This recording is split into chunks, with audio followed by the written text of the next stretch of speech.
There's a link that you will find in the description. Listen, the distinction between the Permanent Court of Arbitration, PCA, and the International Court of Justice, ICJ, is indeed significant in the context of the South China Sea dispute. The July 16 ruling was mentioned by Burns, was made by the PCA, not the ICJ.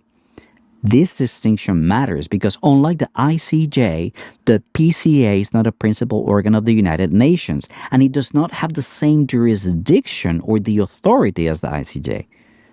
Consequently, the rulings by the PCA do not carry the weight of international law in the same way that ICJ rulings do. Burns knows that, but he lies to you. Furthermore, the PCA ruling does not unequivocally confirm the Scarborough Shoal and Second Thomas Shoal as sovereign Filipino territory. Ruled in July 2016 decisively in favor of the Philippines, and so that territory is the sovereign territory of the Philippines. The United Nations Convention on the Laws of the Sea, UNCLOS, which was the framework that was used under which the PCA was asked to arbitrate, specifically state that it does not address the sovereignty of a state over land territory. It's not about sovereignty.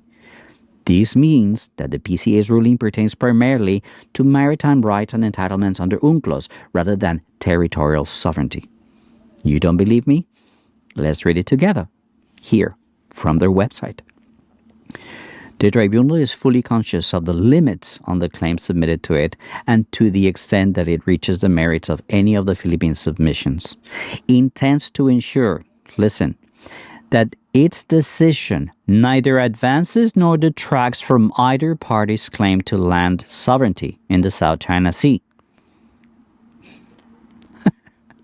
The tribunal does not see that success on these submissions would have an effect on the Philippines' sovereignty claims and accepts that the Philippines has initiated these proceedings with the entirely proper objective of narrowing the issues in dispute between the two states.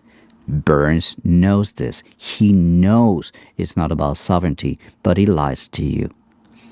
China did not attend this arbitration fearing that it would entertain claims over sovereignty, which is why the tribunal ended up writing this also.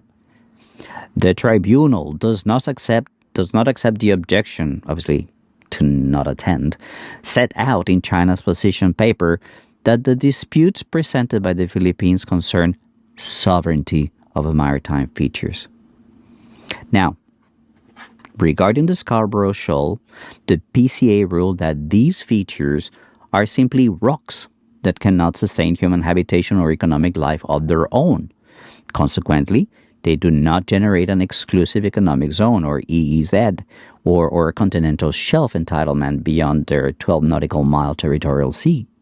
In addition, the ruling affirmed that both Chinese and Filipino fishermen, among others, have traditional fishing rights in the area and that no party should prevent the other from exercising these rights. Now, these encounters that you have seen between fishermen ships from the Philippines are resupplying the Sierra Madre, so they're not working as fishermen.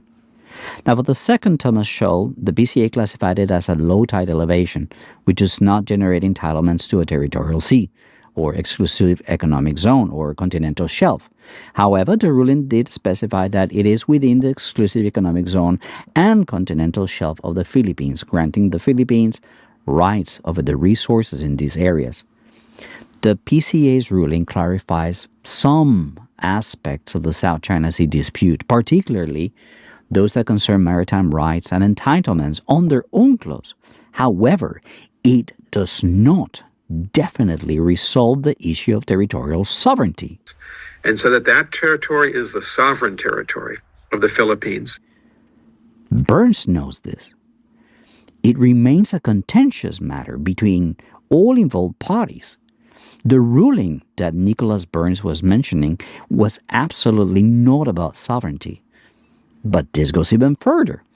Ambassador Nicholas Burns' assertion that all the rest of the world understands that and recognizes that this is sovereign Filipino territory is another lie from this bastard.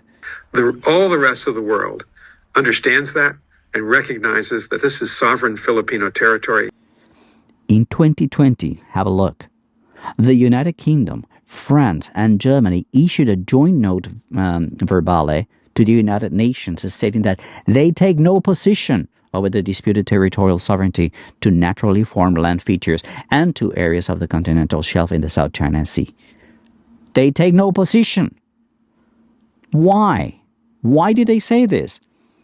Because that territory involves not only the PRC, China, and the Philippines, but also Taiwan, Vietnam, and Malaysia, each with their own claims to various features and areas within the region. Burns knows this. His characterization of the situation has even been contradicted by the CIA website itself.